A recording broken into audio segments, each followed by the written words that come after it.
to Thirukkural English Couplet TV. I'm explaining Kurals in accordance with the Thirukkural English Couplets.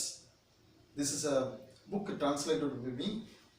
We have already seen 64 chapters. Now we are coming to the 65th chapter. That is chapter number 65, Eloquence.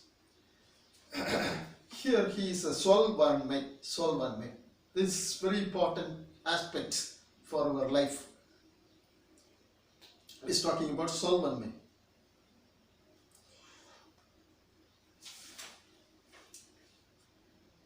I have translated using 4+3 word in 2 lines, complying with Kural Vanba and couplet definition. Couplet definition is being complied this way, that each line is having same syllabic meter, and Kural Vanba is complied this way, that each first line having 4 words, second line having 3 words. And I have brought in the word versus spirit to the translation by using semantical approach. And I have put all the 1330 Kurals in 133 chapters into 16 heads, which are all called as aspects.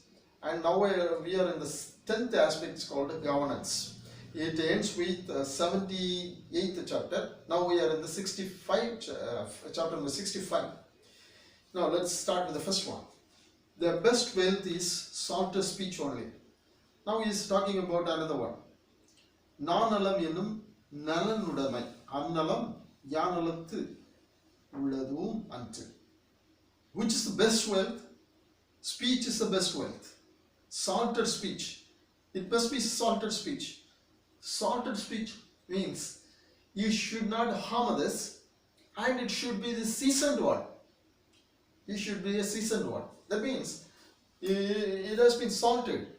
It's a preservative. Salt is a preservative, which your speech must be preservative. That way these people will be, your speech is passed to these people who are listening to as a preservative. That will be remembered by those people who listen to. And this is like this is giving taste also. We say jokes, comic, these type of things are also salts to speech, but it's the right way. So it's not an awful way or in a nasty way. It's the right way.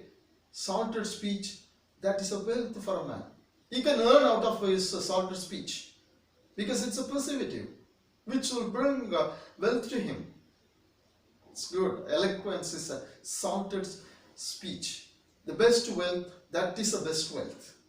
Wealth, if you want wealth, the best wealth through salted speech. So the best wealth is salted speech only. 642. Guard diligently words that make or mar.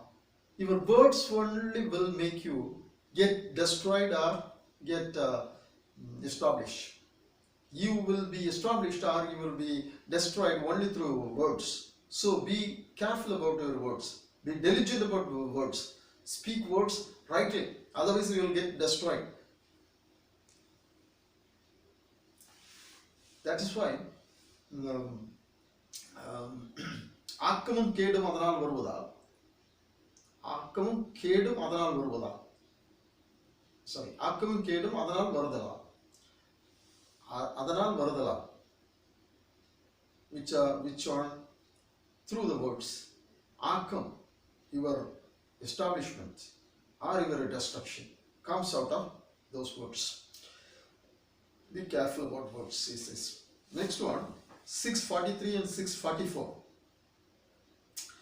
He says one thing, same thing, in a different way. See, words bind friends and attract one's enemies. Words bind friends.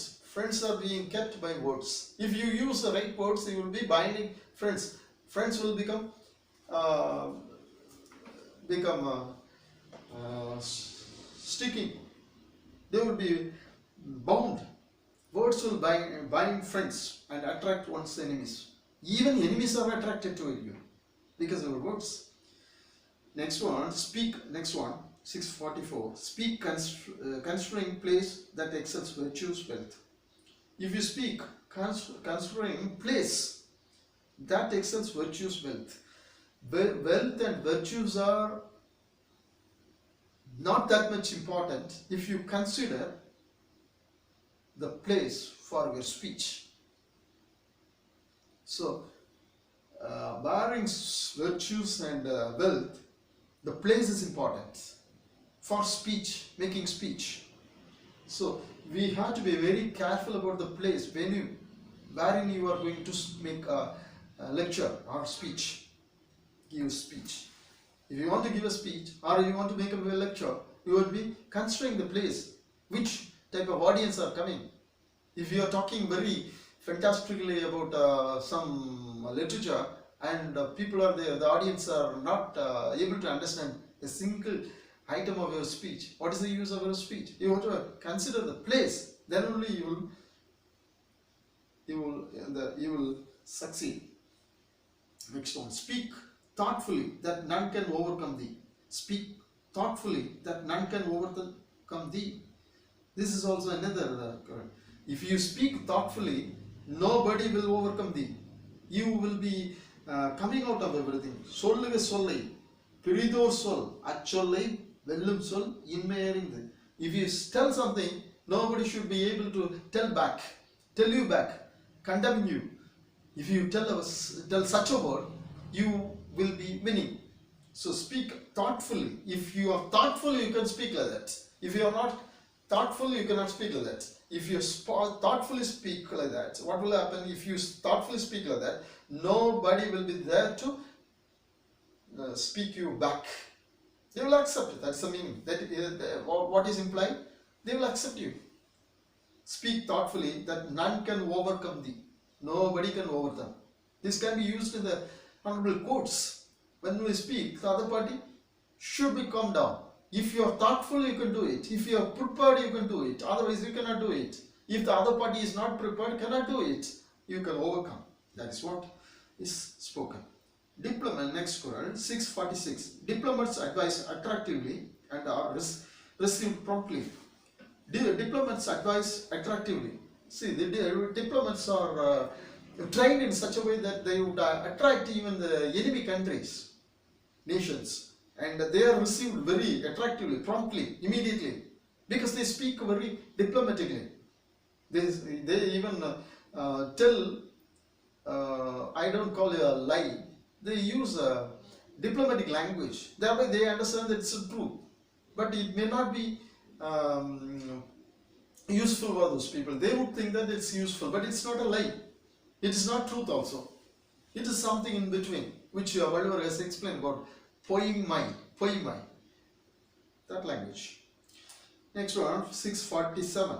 Fearlessly forthright orator can never be overpowered. Fearlessly, you have to be very fearless to speak out.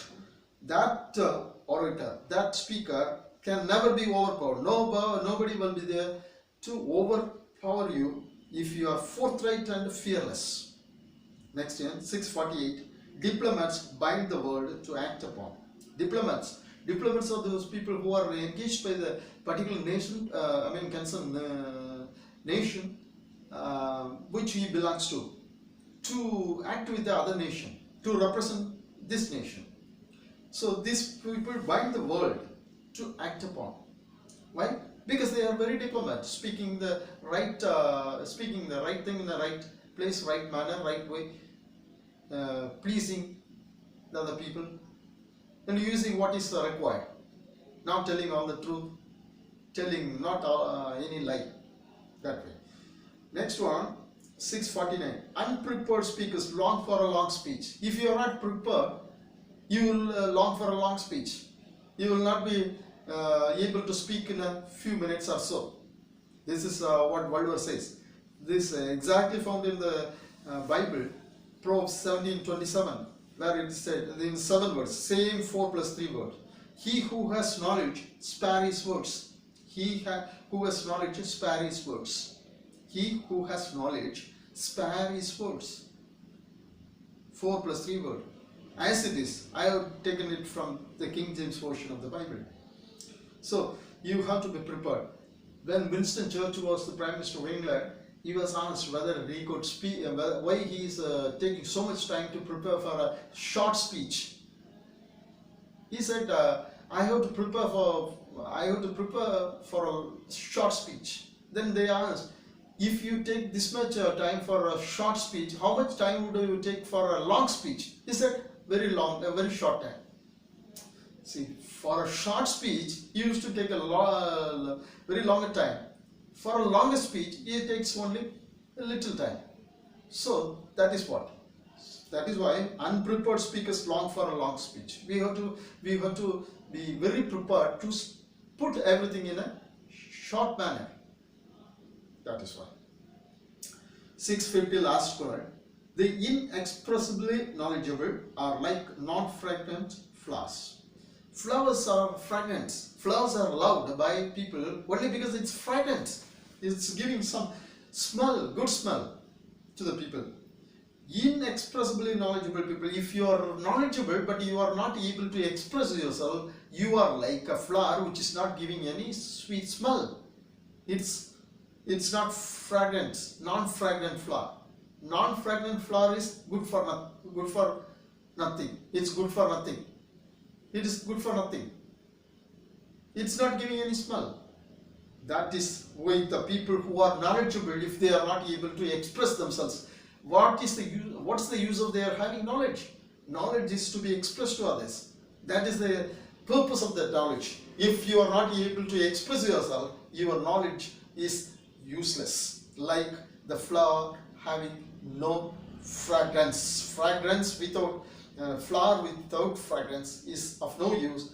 Knowledge without the capability of expression is of no use.